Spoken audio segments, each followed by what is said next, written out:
welcome back to another edition of Neon Trash. Tommy the Hammer here, hanging out with Olivia, BC, Johnny Rocket. It is still Spooktoberfest. Yes! Here on the channel. Yes, that's right. We are trucking along with the horror movie reviews. Tonight's Olivia's pick. What have you picked tonight, Olivia?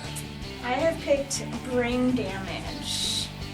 And I chose this because I am a psychology major and I took a brain and cognition class and we discussed this movie. So I was like, I'm intrigued. I want to watch it. So here we are. I'm gonna dig up the trailer, guys. You can peep that shit! Bye. It's funny. One night you go to bed, and when you wake up, everything is different.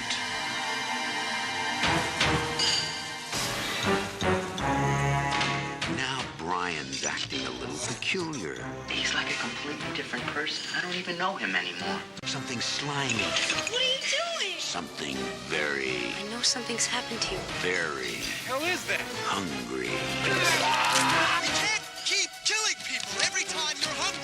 You're mine now, Brian. I own you. Gotta get out of here fast. Go where? You're a wreck, Brian. Leave me alone! Whenever you want to stop hurting, you come to me.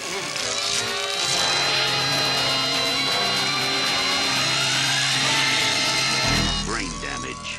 It will turn you inside out. Now we're tuned to the real Ghostbusters. Welcome back, guys, to Neon Trash. We just finished Brain Damage and, to say it lightly, it was awesome. Yeah. Yeah.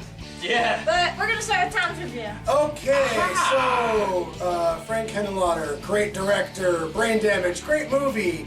This is definitely inner city rock and roll, new wave, punk rock fucking filmmaking at its finest. Every dingy, grimy, dirty, sleazy scene was a joy to watch. The music was great, the acting was great, the special effects were great. It's an easy, breezy, beautiful hour and a half runtime. Didn't wear out its welcome. This movie was the most wonderful blend of horror and comedy and insanity.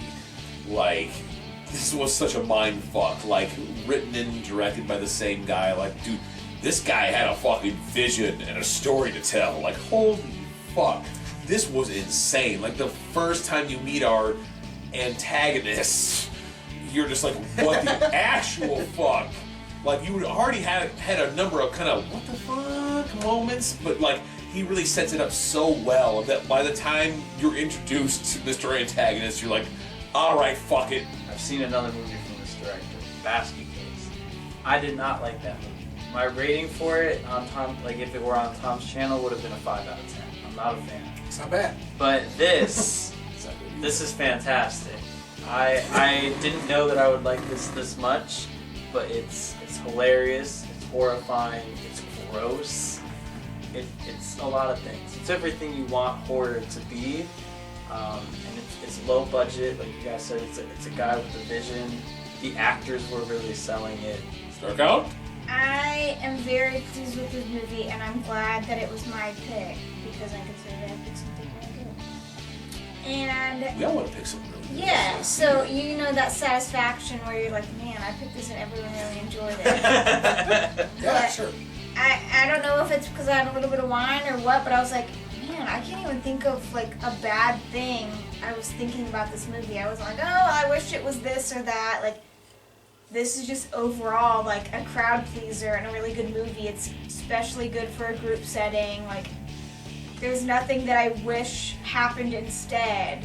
So, I mean, I can't say anything bad about it. I might go with a 10.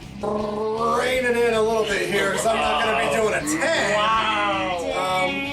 I'm blown away, quite frankly. But I could see why someone would, right off the rip, go for a 10, because if they've never seen this man's work, it is mind-blowing. It is brain damage. Which because, I've never seen. I've yeah, never seen his work. but like that's the appeal to this guy's filmography, is that every one of his films is this low budget and weird, and this creative, though. There's always something to say, and not once do you ever feel like they're phoning it in. They're making the movies that they want to see. That's important, you know. I'm going 7.5.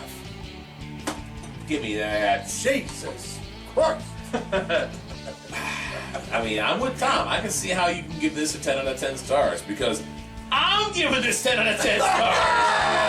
Yeah. I can also see how someone would give this like 0 stars. Yeah. You know? I can't. And for me, like, I don't know, it scratches that weird itch of like crazy, horrible, like comedy horror, like body horror, great prosthetics, like good acting, like was a great story and like really well done. Like the soundtrack and the cinematography are just awesome. Like this is lightning in a bottle. Basket Case was a 5 out of 10 for me. This is double that. This is a 10 out of 10. That's right. It's Almost a Teen Sweet. Oh. it's genuinely hilarious. Some of the stuff is like, oh, that's like almost a little distasteful, but like I like it. Like it's the edge that you want from You an still 80s like horror. it. Oh, it rides that edge so good. Like Yeah. that bottom, everybody was firing on all cylinders making this for sure. It's definitely a party movie, perfect for Spooktober. Ooh, you better Absolutely. believe that, y'all. You guys know this part, right? That's Till right. next time, tune in to Neon Trash.